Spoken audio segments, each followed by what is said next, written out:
North Carolina is still reeling from the Charlotte shootout this week that left 4 law enforcement officers dead. And it's really emphasizing the risk our law enforcement officers are facing every day on the job. It can also lead to a long fight for justice.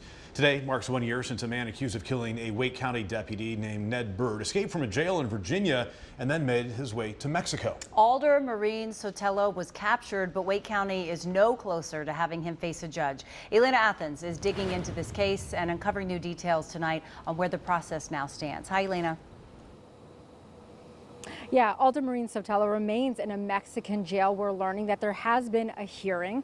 The United States Department of Justice won the extradition for him to come back to the United States, but Sotelo is appealing that ruling. Right now, though, we are in a holding pattern. I don't think you ever truly just move on completely.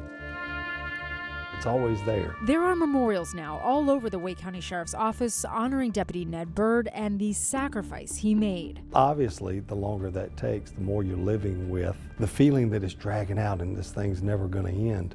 In August of 2022, Byrd was on patrol with his beloved canine Sasha when he pulled over to check out suspicious activity. 2 brothers are accused of ambushing him, allegedly shooting Byrd 3 times in the head and once in the chest. They were arrested and charged with murder. Authorities say Alder Marine Sotelo ended up escaping from a Virginia jail where he was being held before trial. His sister Adriana allegedly helped make the brazen jailbreak possible by providing a getaway car.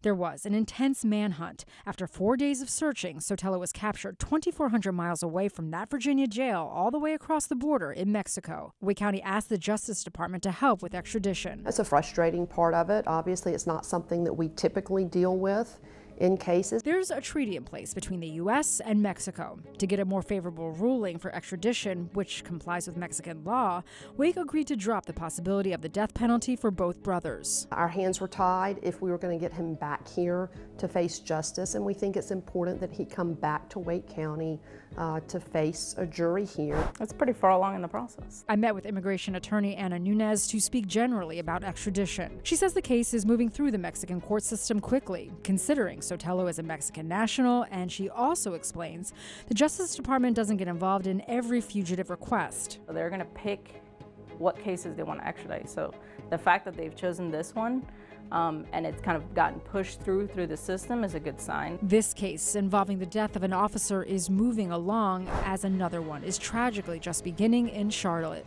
4 law enforcement officers were killed in that shooting, placing greater spotlight on those who serve and protect. Law enforcement is truly a calling.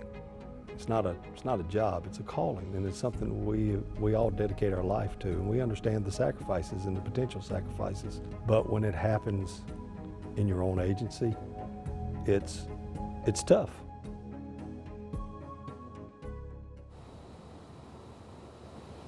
So the Wake County District Attorney plans on trying these brothers together. They have pled not guilty on those charges.